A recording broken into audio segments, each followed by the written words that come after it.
Hello everybody, how's everybody doing this morning? I cannot wait to tell you. I was having this great conversation with this friend of mine, right? She said, we were standing there in the office and talking and this and that, and she saw a seagull fly by, and she goes, I wonder where seagulls go in the winter like it is now. All the snow and rain and sleet and blizzard and wind, you can't even see. I wonder where do seagulls go? They're big birds. Where do they go, she thought. And I'm thinking, she goes, I bet they go under bridges and stay there when the weather's bad. And I thought to myself, you know what?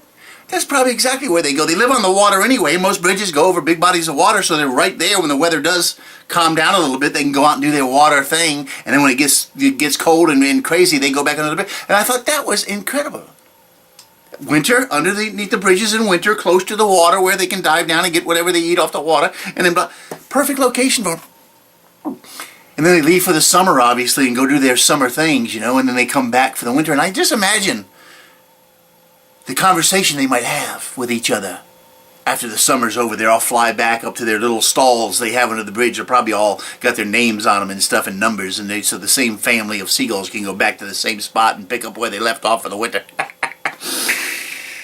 But I could just imagine the conversation. They're all sitting around under the bridge and it's snowing, raining, whatever, and they're sitting there and all comfy under the bridge, and the conversation, hey Greg, how was your summer? Well, I latched onto this lobster boat, boy. I eat good crab and fish and lobster and all this stuff. Boy, I'm healthy, get all that brain food in me. If you want to know anything, ask me, because I'm just raring. I'm all energized and knowledgeable and all this stuff.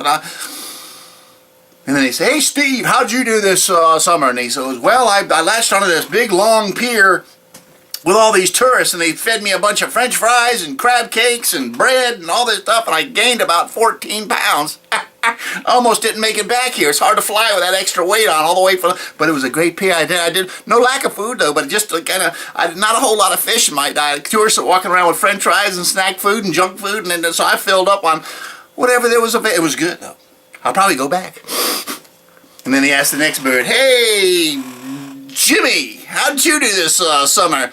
And he goes, well, I did pretty good. I latched onto a big restaurant with this big old dumpster in the back, and boy did I eat. All my friends came over nightly, and we had a party every night.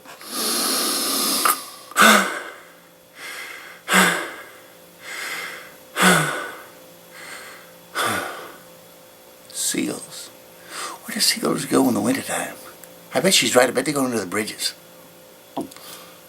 I'm going to go check that. I'm going to go ride and go under the bridge and see what I see under there, and see if there's any seagulls under there, because it's cold out. Seagulls, bridges, summer, crab cakes, French fries, I don't know.